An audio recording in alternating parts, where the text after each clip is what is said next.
Hi guys, I'm Charlie Book Fanatic. Welcome back to my channel. Today I'm going to do the second part of my wrap up, in which I'm going to talk about my 4 and 5 star books of the month of June.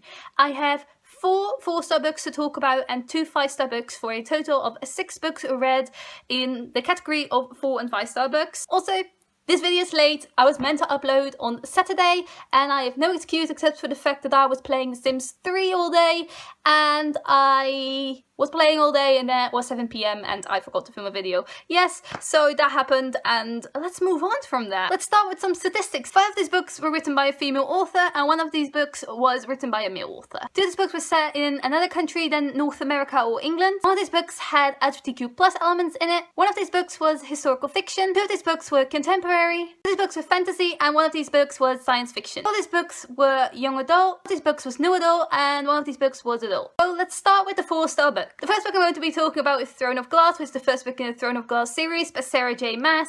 This was a reread for me because I want to read the rest of the series and I already read all of the novellas in the Assassin's Blade, and then I started rereading Throne of Glass to refresh my memory on all of the events that happened. Throne of Glass is about an assassin called Selena Sardothian. She is holed up in this death camp, but she hasn't died yet. And then Prince Dorian comes and gets her out of this death camp because he wants her to fight to become the king's champion. And it basically means that she will become his personal assassin. But she has to enter this competition first and she has to win it to become the king's assassin. Basically what happened in this first book, and I really enjoyed it again. The first time I rated this 4 stars and the second time I rated this 4 stars. I really enjoyed it. I enjoy Sarah J. Maas's writing style. She makes me feel like I'm actually there with these characters and so much character development. The first time around I was team Dorian. I really liked Dorian, but the second time around I couldn't even see why I liked Dorian in the first place. Well, as much as I did anyway, I'm like all team Kill now. Like, Kill is bae. The second book I'm going to be talking about this season for Fireflies. This was a standalone novel with LGBTQ+ elements in it and it is by Rebecca Maizel. I got a review copy of this and it's about a girl who gets hit by thunder and gets amnesia. She doesn't remember the past year of her life, and that was exactly a year wherein a lot happened to her. She got a whole new group of friends. She quit theatre and she doesn't remember any of that. She only remembers her old friends and her being in theatre, but her old friends didn't like her dropping them and she doesn't remember. I'm going to be honest here, I don't even remember what elements in this exactly were LGBTQ+, so it must have been really minor because I honestly don't really remember it anymore, but I just know there were these elements in it. I think it was about a gay character, nothing really, but it didn't play a huge part. I also liked how the main character's friends didn't immediately forgive her for dropping them, even though she forgot everything, because she was once that person, even though she's not that person anymore, and she doesn't even remember why in the hell she would quit theatre. They still didn't forgive her because she still did those things to them, and I get that. That's kind of hard because she doesn't remember. She doesn't remember doing anything wrong, but they still remember, you know? This book was actually a novella, and it was The New World, which is the first novella in Hale's Walking trilogy by Patrick Ness, and this novella had a person of colour in it. Viola is a person of colour, I believe. I really like this. The first book, The Knife is Never Letting Go, I was neutral towards. I kind of disliked it even. Then I read this novella, I thought, what do I have to lose? It's 25 pages. And it was so much better. It was written so well. It was a story told in this novella. Like, honestly, I was like, why didn't he write his first book this way? I know the novella came out later than the first book, like 2 years apart, I believe. But his writing style changed so much in those 2 years. Like, it was so much better. And I can't wait to read his later books because I honestly don't think I will like the Chaos Walking trilogy, but I still want to give the sequel a chance just because of this first novella. My last 4-star book of the month of June was The Raven Boys, which is the first book in the Raven Cycle series by Maggie Stiefvater, and oh my god, this book.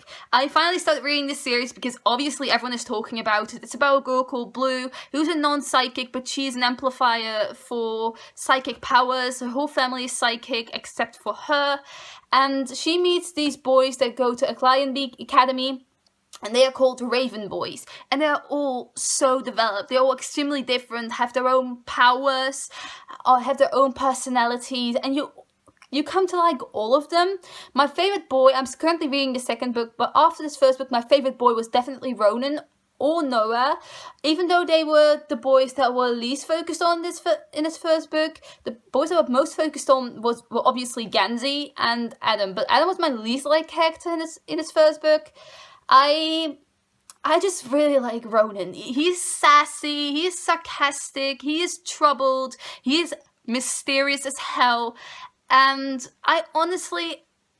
I'm so excited to go on this journey with these characters. It was written so well. It was so different than I expected it would be. I obviously knew the premise because the Raven Boys are searching for Glendower, who is this Welsh king and has been buried on the ley line, and the ley line is like this kind of psychic line that's connecting the death to the real world. It was so weird. Like, I knew the premise, that was a premise, but I didn't know there would be so much added into it, and all these different personalities, and I'm so confused still about what is actually in the hell going on in the second book. Then on to my 2 5-star books. The first book was Velva Jean Learns to Fly, which is the second book in the Velva Jean series by Jennifer Niven. Jennifer Niven is the author of All the Bright Places. You might know her from that because it is a very popular YA contemporary novel.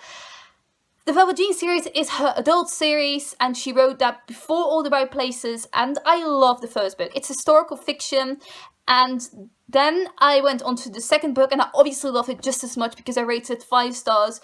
I don't know how she does it, but it's so extremely different from All the Right Places. It's written so differently. Just wow. I feel like I'm living right along with Velva Jean. She's so brave, so fierce. She learned how to drive in the first book.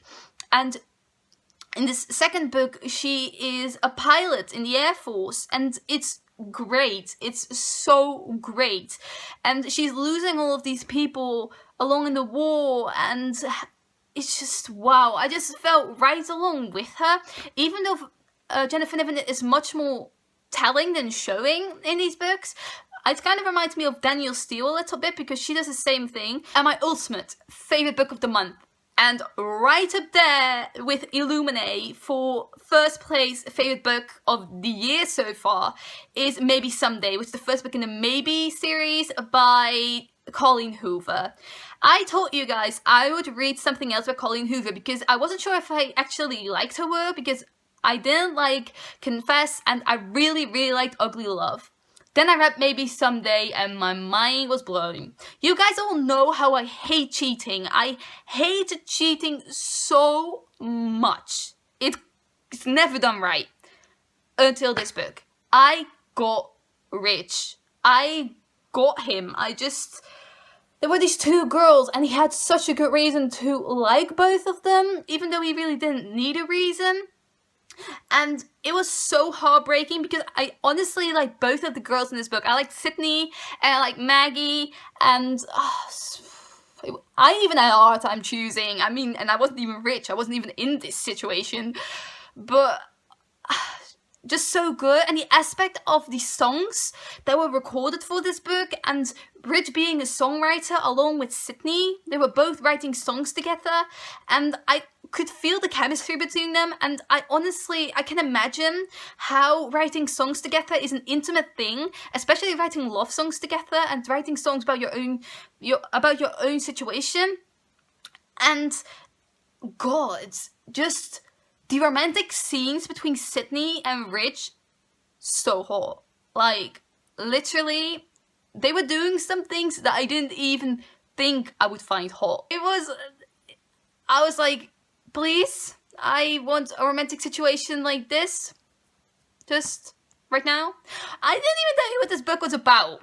Maybe Someday it's about a girl called Sydney who is living with her best friend and roommate, and she has a boyfriend, and she finds out that her boyfriend has been cheating on her with her best friend and roommate, so she gets mad, obviously, and wants to move out immediately. She's standing with a suitcase outside, and then Rich, who is her neighbor, kind of, but he's living in the apartment across from hers, and he makes her come and live with him and his roommates.